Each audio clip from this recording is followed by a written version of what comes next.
a casual hoodie, a luxury showroom, and one jaw-dropping twist. What happens when a car dealership manager misjudges the man who secretly owns it all?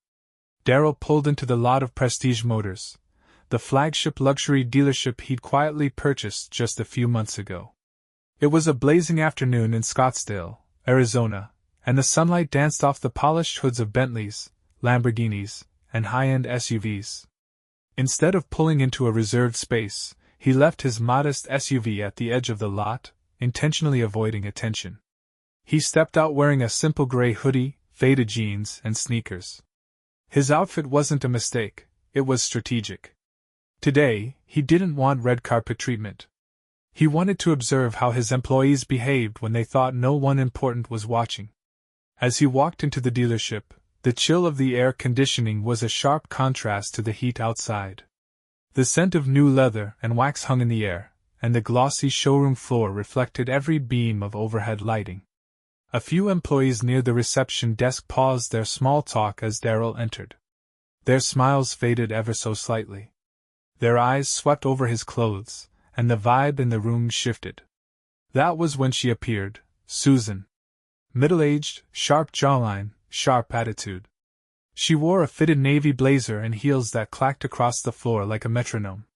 She had the aura of authority, her clipboard pressed against her chest like a badge. Her smile was professional but thin. "Can I help you with something?" she asked, her voice clipped, eyes glancing over his hoodie like it offended her. Darrell kept his tone easy. "Just browsing." Susan's smile twitched. "You're shopping for yourself?" "Something like that." Her voice lowered a half-step. "We tend to work with clients who've been pre-qualified. Our inventory starts at a certain price point. Perhaps I could recommend." A voice called from the back. "Susan, the delivery guy's here." She turned, annoyed by the interruption, then turned back toward Darrell like he was a potential problem she couldn't take her eyes off. "You're assuming I'm not qualified?" he asked, his tone still calm. She blinked, recovered quickly. "I'm just trying to save you time. These cars start at 6 figures. He walked a few feet, admiring a silver coupe with sleek lines. He touched the handle lightly. "Nice car." She stepped in quickly. "Please don't touch the vehicles unless you have an appointment." Darrell stepped back without protest.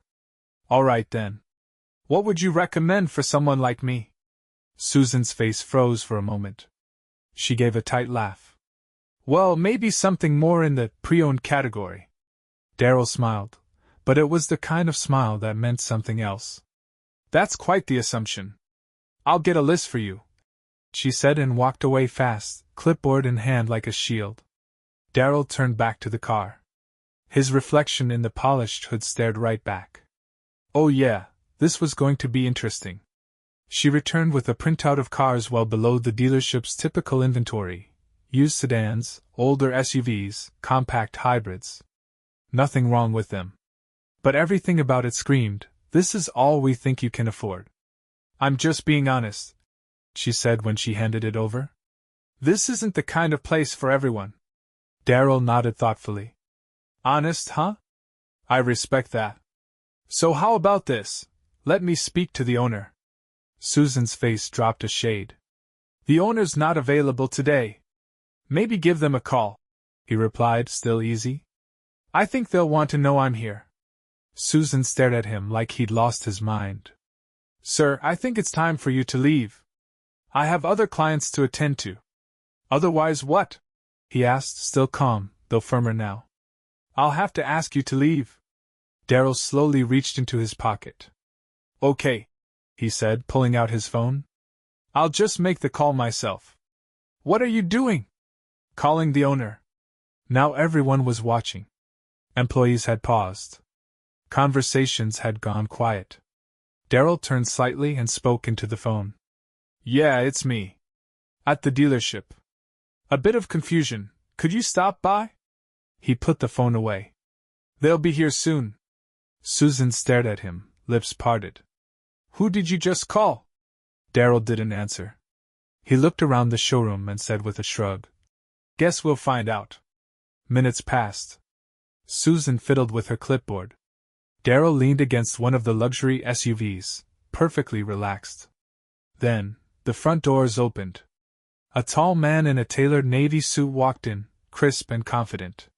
His eyes found Darrell instantly. "Mr. Carter," the man said warmly, extending his hand. "Good to see you." Darrell shook it with a small smile. "Thanks for coming, Alex." Susan's clipboard nearly slipped from her hands. "Wait. Mr. Carter?" she whispered. Alex turned to her. "Yes. Susan, this is Darrell Carter, the new owner of Prestige Motors." She went pale. Alex looked back at Darrell. "I hope you were treated well?" Darrell raised his hand slightly. "Let's just say there's room for improvement." He turned to Susan, now trembling slightly. "Tell me, Susan, if I hadn't been the owner, would you have treated me differently?" She didn't answer. "That's what I thought." He glanced back at Alex. "Let's gather the team in the conference room. We need to talk." The team gathered in the sleek glass-walled conference room. The space was modern, built to impress, but right now it felt tense. The employees sat silently, exchanging glances. Susan was near the back, suddenly quiet, her earlier confidence nowhere to be found. Darrell stood at the head of the table, hands resting calmly at his sides. His presence filled the room, not loud, but undeniable.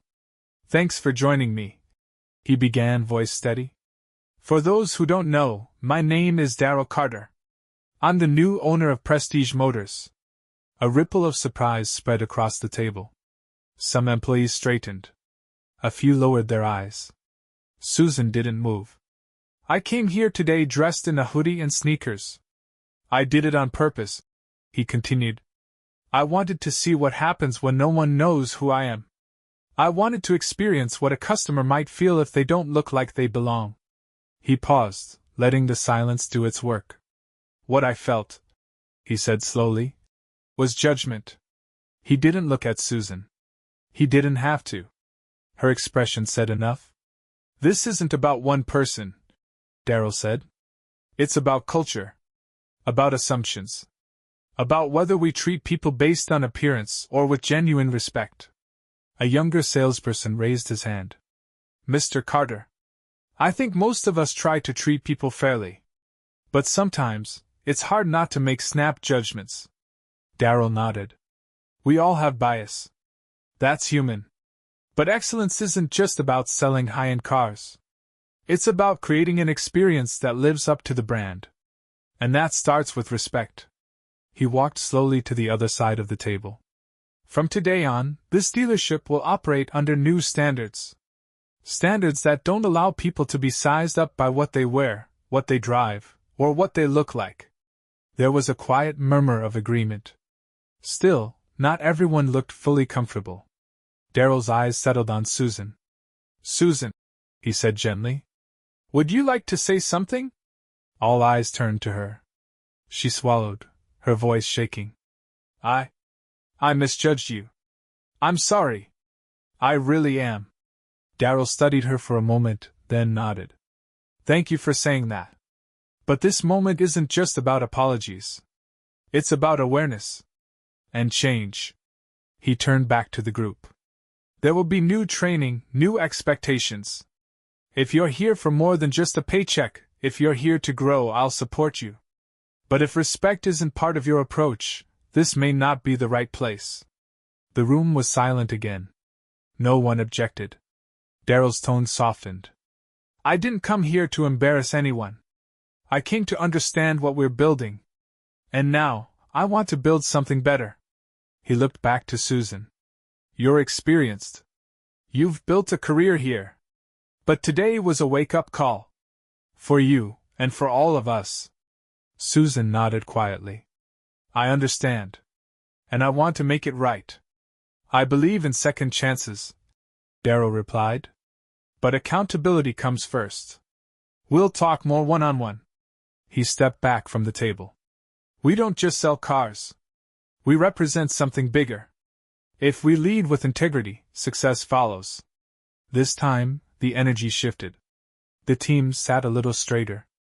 Even Alex, who had been quietly observing, gave a small nod of approval. As the staff filed out, Susan lingered by the door. She stepped closer, nervous. "Mr. Carter, thank you for giving me the chance to do better. I won't let you down." Darrell held her gaze. "I hope not. Actions matter more than words. But I believe people can change, if they want to." She nodded and stepped away. Darrell turned to Alex. "Let's set up a staff meeting next week. I want to make sure this sticks." "You got it, boss," Alex said with a smile. Darrell walked back into the showroom, the light catching on the polished cars around him. There was still work to do. But for the first time that day, he felt hopeful. This wasn't just a business. It was a statement. And he was ready to lead it right.